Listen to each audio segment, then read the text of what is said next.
Nah, di dalam keputusan itu tentu akan bisa dilihat masa kerjanya. Ya, kenapa? Karena mesti TMT-nya ada. Nah, konsepnya itu nanti bisa diangkat melalui mekanisme pengadaan P3K. Ya, P3K. Kemudian yang bersangkutan itu seleksinya bisa melalui CAT BKN. Ya, karena CAT BKN ini memang sampai saat ini dipakai untuk rekrutmen ASN, baik PNS maupun P3K, semuanya.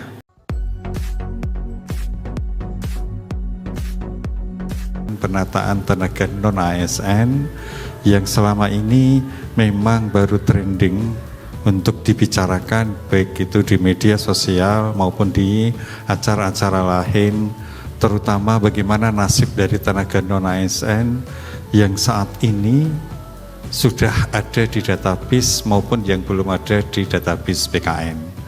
Tentu kita harus mendasarkan kepada Undang-Undang Nomor 20 Tahun 2023. Pada saat kita menyusun Undang-Undang Nomor 20 Tahun 2023, ada beberapa kesepakatan antara pemerintah dengan DPR pada saat itu agar memasukkan salah satu klausul pasal yang mengatur, yang mengamanatkan untuk melakukan penataan tenaga non ASN yang harus selesai pada tanggal 31 Desember 2024. Tentu pada saat pembahasan itu diskusinya memang agak serius, karena ada beberapa yang perlu disepakati antara pemerintah dengan anggota dewan. Memang PR kita untuk melakukan penataan non-ASN, baik itu yang tenaga honorer kategori 2 atau yang non tenaga honorer kategori 2, itu sepertinya dari awal sampai dengan sekarang ini belum selesai-selesai.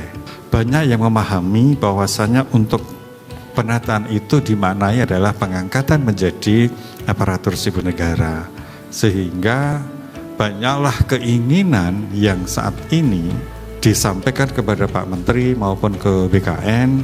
Mereka itu baik yang ada di database maupun yang belum ada di dalam database untuk bisa diangkat menjadi aparatur sipil negara. Kalau tidak bisa menjadi PNS, ya menjadi P3K. Ya, jadi yang diamanatkan di dalam Undang-Undang Aparatur Sipil Negara yang harus diselesaikan sampai dengan 31 Desember 2024 itu 1,7, karena sudah dikurangi seleksi-seleksi sebelumnya dari 2021, 2022, dan 2023. Jadi undang-undang menyediakan mekanisme yang lebih adil untuk honorer, untuk sektor tertentu dengan skema paruh waktu yang tidak bisa diterapkan di beberapa formasi termasuk kesehatan. Nah, Bapak Ibu yang saya hormati, tentu penataan ini menyeluruh melalui rekrutmen tahun 2024 yang insya Allah nanti akan dilakukan setelah seleksi sekolah kedinasan dan sekolah calon pegawai negeri sipil dilakukan, maka yang terakhir akan kita lakukan seleksi untuk P3K khususnya dari tenaga non ASN dan tenaga honorer kategori 2. Bapak-Ibu yang saya hormati, tentu pada saat rekrutmen tahun 2024 ini kita tetap mengacu kepada peraturan perundang-undangan yang berlaku, yaitu harus melalui 3 seleksi: seleksi administrasi, seleksi kompetensi dasar, dan seleksi kompetensi bidang. Jadi kita tidak mungkin melanggar regulasi yang sudah ditetapkan hanya semata-mata untuk menyelesaikan penataan tenaga non ASN dan kategori 2 yang belum sempat diangkat. Jadi pada prinsipnya ada 2 kriteria yang nantinya akan dimasukkan di dalam database BKN pada saat itu. Yang pertama adalah tenaga honorer kategori 1 yang terdaftar dalam database kategori 2, yang terdaftar di dalam database BKN. Jadi untuk pendaftaran tenaga pendataan tenaga honorer kategori 2 itu memang sudah dilakukan beberapa waktu yang lalu selesainya. Kemudian yang kedua itu adalah pegawai non-ASN di luar tenaga honorer kategori 2 yang bekerja pada instansi pemerintah. Jadi sekali lagi Ibu semuanya, pada prinsipnya yang ada di dalam database BKN SAP ini itu hanya ada 2 jenis. Kategori 2 yang belum diangkat dan yang kedua adalah non-ASN. Nah, untuk selanjutnya di dalam surat Menpan tersebut ditegaskan kembali, dijabarkan kembali, khususnya yang non-ASN itu yang bagaimana yang boleh dimasukkan ke dalam database BKN. Yang pertama yaitu pembayarannya langsung menggunakan APBN untuk yang tenaga non-ASN pusat dan APBD atau APBD untuk yang tenaga non-ASN daerah melalui mekanisme pengadaan barang jasa. Jadi sekali lagi bukan melalui mekanisme pengadaan barang dan jasa atau individu ataupun pihak ketiga. Jadi betul-betul di dalam belanja pegawai. Ini yang menjadi perhatian. Kalau kita menggunakan istilah tenaga honorer itu sama dengan tenaga honorer kategori 1. Jadi sekali lagi syarat yang terpenuhi harus dipenuhi. Yang pertama adalah sumber gajinya itu bukan dari pengadaan barang dan jasa. Karena di beberapa instansi ada pembayaran gajinya, penghasilannya itu melalui pengadaan barang dan jasa. Jadi ini tidak diperbolehkan dimasukkan di dalam database BKN. Nah, ini yang pertama. Yang kedua, diangkat paling rendah oleh pimpinan unit kerja. Ini agak berbeda dengan tenaga honorer. Ini lebih dimudahkan. Kalau tenaga honorer itu dulu awalnya pertama adalah PPK, ya, kemudian turun pejabat pengelola kepegawaian dan sebagainya. Tapi akhirnya bisa kepala sekolah dan sebagainya. Nah, maka di dalam surat Menpan ini dipertegas diangkat paling rendah adalah pimpinan unit kerja. Unit kerja dimaknai pimpinan itu adalah pejabat yang paling tinggi di dalam unit kerja itu. Contoh di sekolah, ada kepala sekolah dan sebagainya. Yang ketiga, telah bekerja paling singkat 1 tahun pada tanggal 31 Desember 2021 dan saat ini masih aktif. Sehingga dia itu diangkat, ya, itu tidak boleh melebihi 1 Januari 2021. Kalau ada pengangkatan lebih dari 1 Januari 2021, tentu ini melanggar ketentuan surat Menpan tahun 2022. Yang ketiga, telah bekerja paling singkat selama 1 tahun. Yang keempat, berusia paling rendah 20 tahun dan paling tinggi 56 tahun pada tanggal 31 Desember 2021. Memang ini menimbulkan permasalahan ketika yang bersangkutan itu dari dulu tidak diangkat-angkat sementara usianya usia kritis. Sehingga ketika nanti diangkat, pada saat dia diangkat menjadi P3K tidak memenuhi syarat untuk diangkat menjadi P3K sesuai dengan peraturan pemerintah nomor 49 tahun 2018. Kemudian yang kelima, ada yang ditegaskan di dalam surat Menpan itu supaya tidak multitafsir, supaya tidak menimbulkan persepsi yang berbeda-beda. Di situ disebutkan yang tidak termasuk pendataan tenaga non-ASN, artinya memang tidak boleh dimasukkan di dalam database kita. Yang pertama adalah PLU atau PLUD, Badan Layanan Umum atau Badan Layanan Umum Daerah. Dan yang kedua adalah petugas kebersihan, pengemudi, satuan pengamanan, dan bentuk jabatan lainnya yang dibayarkan dengan mekanisme alih daya atau outsourcing, karena akan bertentangan dengan ketentuan yang ada di dalam klausul nomor 1 tadi, harus bersumber dari belanja barang dan jasa. Inilah progresnya Bapak Ibu semuanya yang tadi saya sampaikan di awal.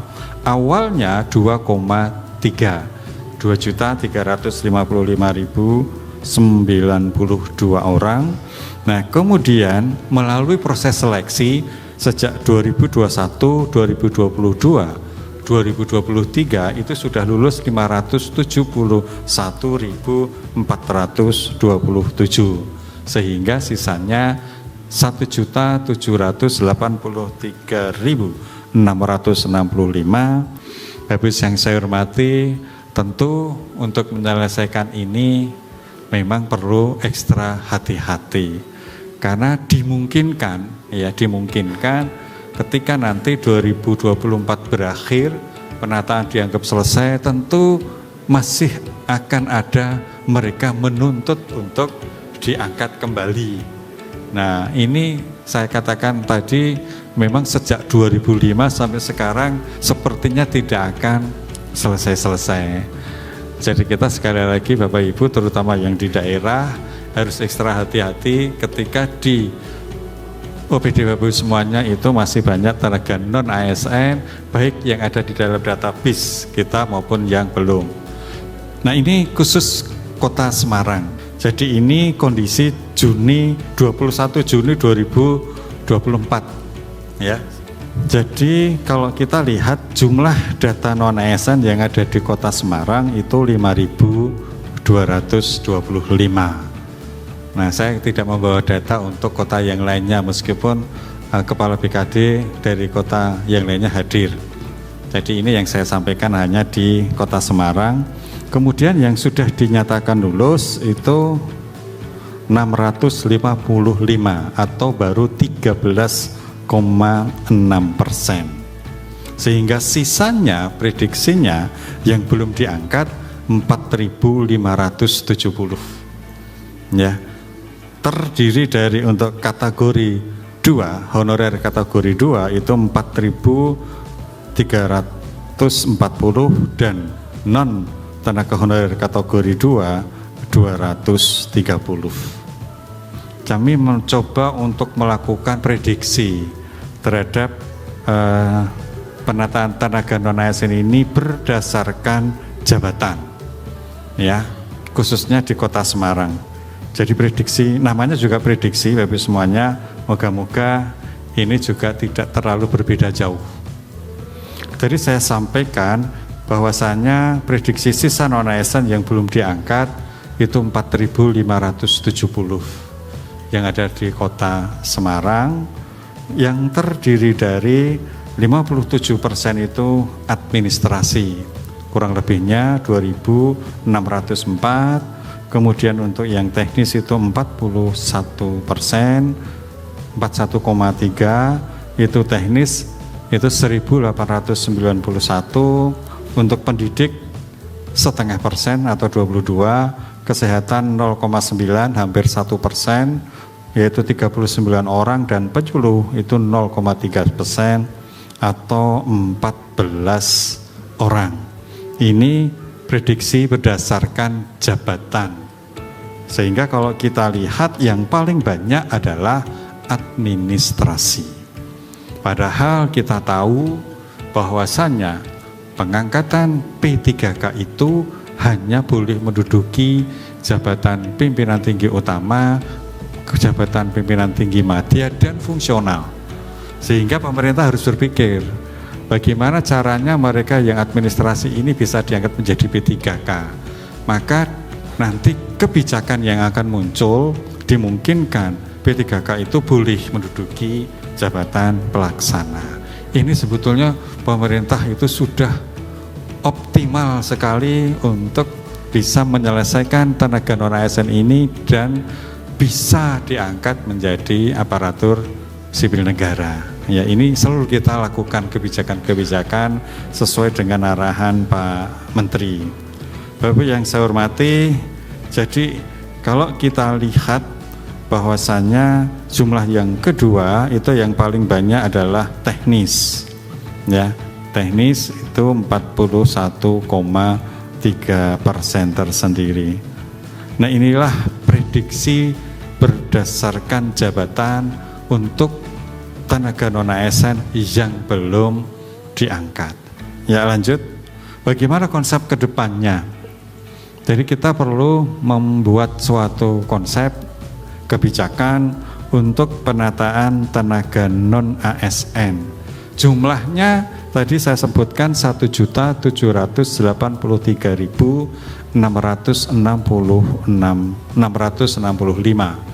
Tentu semuanya harus ditetapkan formasinya terlebih dahulu, dan itu sudah ditetapkan. Tentu kita mencoba untuk mengakomodir mereka yang belum diangkat menjadi PNS maupun P3K, sementara sudah masuk ke dalam database BKN yang ditutup 31 Desember 2022. Ini sering saya sampaikan supaya jangan ada lagi instansi yang membuat surat kepada kepala BKN untuk memasukkan nama-nama tenaga non-ASN ke dalam database BKN. Jadi itu sudah selesai. Ya, kalau saya sampaikan sudah tidak mungkin dibuka lagi. Sistem sudah terkunci. Sehingga kalau sekarang mereka belum ada dalam data BKN, database BKN, ya kita belum tahu kebijakan selanjutnya. Yang pasti yang kita laksanakan sesuai dengan arahan Presiden. Ya, arahan Presiden jelas sekali di situ. Tadi saya kasih warna merah yang ada di dalam database BKN. Nah, konsepnya itu nanti bisa diangkat melalui mekanisme pengadaan P3K. Ya, P3K. Kemudian yang bersangkutan itu seleksinya bisa melalui CAT BKN. Ya, karena CAT BKN ini memang sampai saat ini dipakai untuk rekrutmen ASN, baik PNS maupun P3K, semuanya. Bahkan formasi olahraga pun, ya kayak kemarin siapa Ginting, kemudian Jojo dan sebagainya, ya kalau dia mau diangkat PNS tetap tes di BKN, karena tidak mungkin pengangkatan menjadi ASN itu tanpa melalui mekanisme seleksi. Kalau yang bersangkutan nanti memenuhi syarat, maka dia diangkat.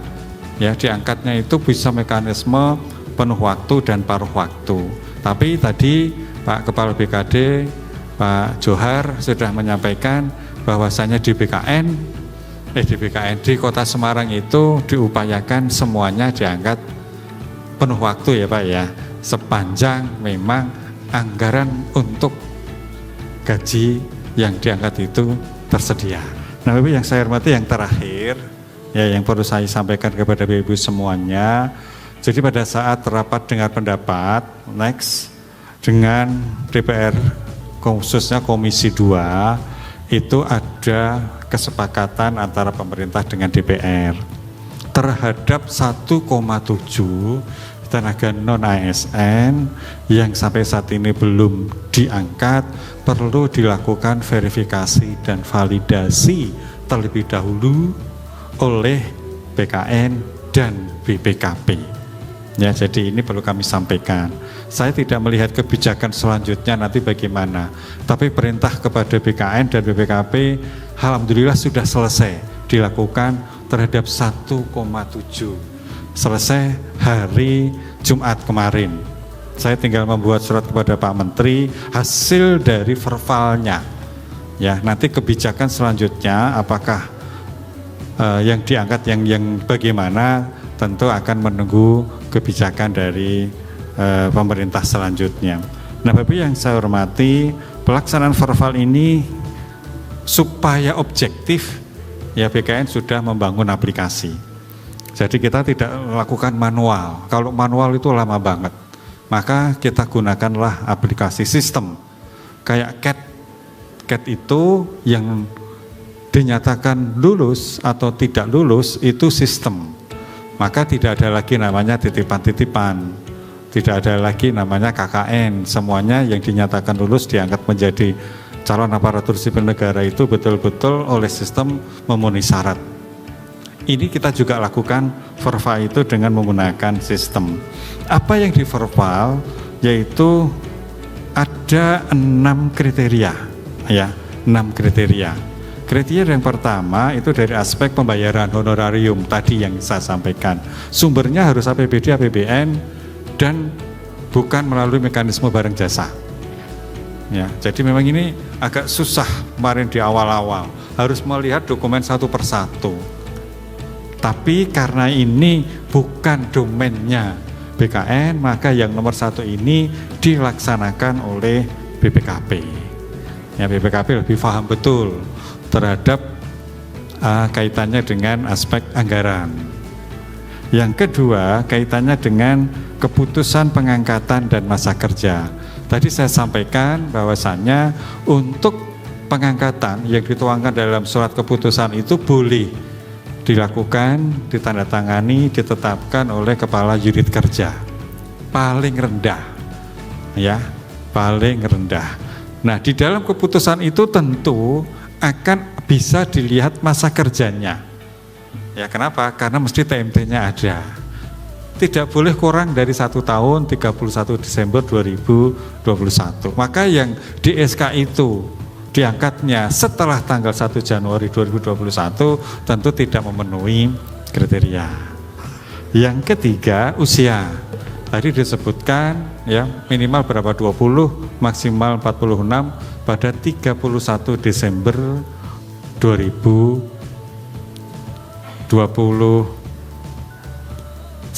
betul, 2021. Kita lihat dari mana? Di situ akan ada data tanggal lahir. Ya, tanggal lahir. Kemudian yang keempat, jabatan. Nah, inilah yang agak lama. Karena apa? Bahwasannya jabatan yang tidak boleh dimasukkan dalam database itu yang tadi saya sebutkan di awal. Contoh misalnya keamanan, driver, ya, kemudian mohon maaf, cleaning service dan sebagainya. Ini tidak boleh. Karena mesti sumber biayanya dari pihak ketiga, bukan dari belanja pegawai. Kalau APBN-nya APBN, tapi bukan dari belanja pegawai. Kemudian yang kelima adalah tingkat pendidikan. Ini untuk mengetahui nanti ketika dia diangkat, diberikan pangkat berapa. Pangkatnya kan 1 sampai 17 kalau tidak salah, sesuai dengan pendidikan. Sehingga BKN ketika memberikan NIP, persetujuannya, pertek pengangkatan itu sudah tahu bahwasanya yang bersangkutan itu pangkatnya apa. Dan yang terakhir adalah SPTJM. SPTJM ini harus dilampirkan. Ketika tidak ada SPTJM, maka yang bersangkutan memang tidak bisa dimasukkan ke dalam database BKN. Nah, BP yang saya hormati, tentu hasilnya sudah ada, tapi saya belum bisa expose karena saya harus laporkan ke Pak Menteri terlebih dahulu melalui surat secara tertulis. Kebijakannya nanti tergantung arahan beliau. Beberapa waktu yang lalu sudah juga kita rapatkan bersama beliau, ada beberapa alternatif yang BKN sampaikan. Apakah yang akan diangkat itu 6-6-nya harus terpenuhi semua, ya, atau yang penting memenuhi kriteria berapa? Ini yang sekarang baru kita sampaikan ke beliau untuk didiskusikan bersama. Pada prinsipnya ya, kalau kita lihat dari 6 kriteria ini, memang yang sedang kita temukan ini hanya sedikit yang kami sampaikan. Masih banyak mereka yang saat ini jabatannya itu adalah jabatan itu misalnya diangkat oleh pihak ketiga, berarti dia bekerjanya sebagai pegawai pernah selesai, tetapi harus kita pikirkan. Karena kita juga menyadari kontribusi para tenaga non-ASN ini terhadap pembangunan khususnya di Kota Semarang atau di daerah yang lainnya itu memang nyata, memang diperlukan. Dan kita perlu untuk memperhatikan, membuat kebijakan penataan ke depannya. Saya akhiri semuanya, mohon maaf kalau yang saya sampaikan ini mungkin kurang begitu jelas, karena kalau sudah teknis banget kami mungkin perlu menanyakan terlebih dahulu kepada para deputi. Ini ada Bu Direktur pengadaan yang punya pengalaman pengangkatan tenaga honorer sejak tahun 2005 sampai sekarang. Jadi paham betul problematikanya, permasalahannya, sehingga seolah-olah untuk penyelesaian tenaga honorer ini tidak akan selesai, tidak akan pernah berakhir. Dan diprediksi masih ada kemungkinan nanti masuk di awal tahun 2025 ada keinginan mereka yang belum diangkat tetap diangkat. Tapi fokus kita saat ini adalah mereka yang ada di dalam database BKN. Dan di Semarang kurang lebih 4.000 sekian. Demikian sekalian, sekali lagi kurangnya lebihnya mohon maaf. Saya Khairi, Assalamualaikum warahmatullahi wabarakatuh.